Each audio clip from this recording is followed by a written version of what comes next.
Hi everyone, my name is Steph, this is the Novelty Corner, and welcome to my top 5 books of August 2021.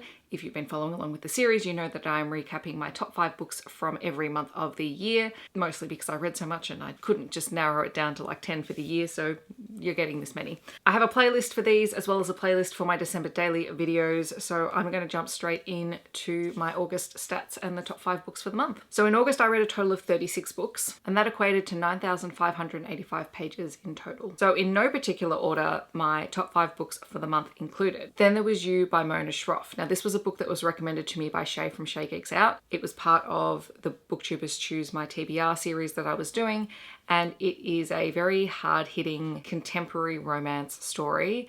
There are quite a few triggers in here, so it's well worth checking those out before you dive into the book. But it is about a medic named Daniel and a teacher/bartender named Annika. And they've both been through some quite significant trauma in their lives, and they both haven't quite dealt with it by the time that they first meet. And they end up starting a relationship, but all of the things that have happened to them, all of their experiences begin to impact on that relationship. So while the relationship occurs relatively early on in the story, the actual ability to form deep connections and to navigate their own trauma and their feelings for one another is a much slower burn story. I cried during this one. I don't cry during books very often, and it gave me all the feels. So it was a really fantastic book. Not one that I had heard much about before, so I was very grateful to Shae for recommending it to me.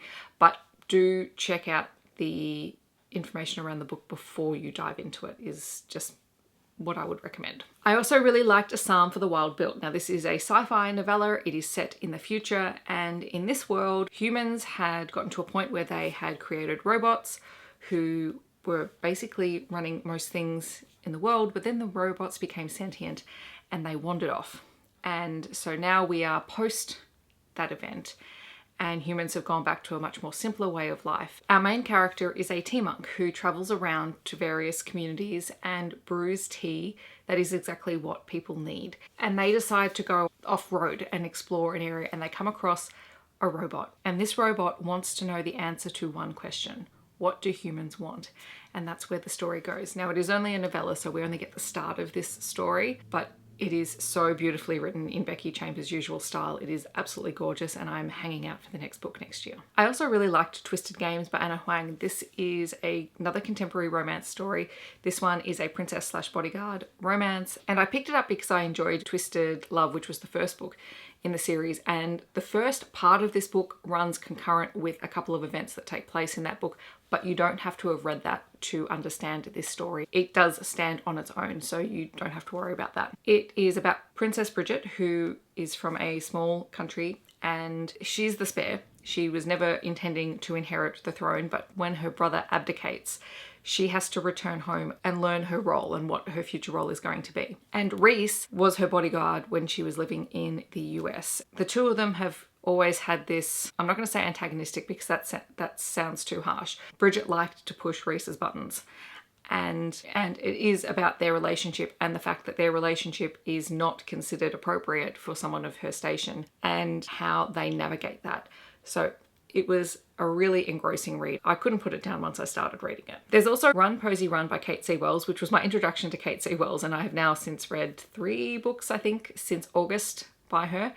And I'm looking forward to reading more. I think she's got a great writing style. This one is a dark mafia romance story. It is about Posey, who is in a relationship with Dario because she has a past, but he's never really cared about that until one day he does. And then she has to go on the run, and then he realizes he's lost something, because despite all outward appearances, Posey is very, very intelligent and understands Dario, who is also a little bit different to the people around him. So I really enjoyed this one and the character dynamics. And then finally, I have That Kind of Guy by Talia Hibbert. Talia Hibbert is just a very solid author for me, but this one is the 3rd novel in the Ravenswood series, and I really enjoyed it.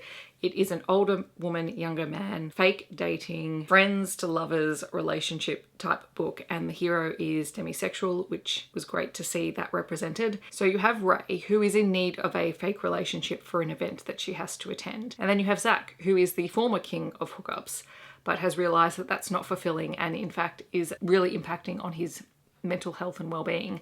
And so he's stopped having meaningless relationships. And so it's really he surprises himself when he agrees to this arrangement with Ray to fake date.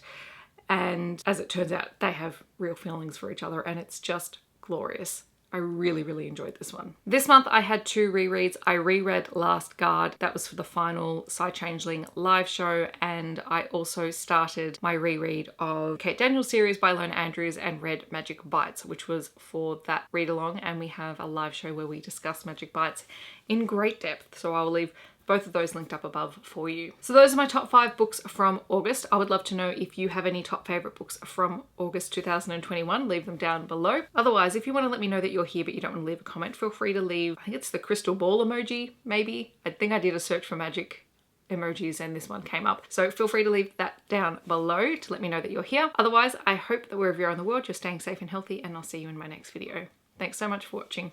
Bye everyone.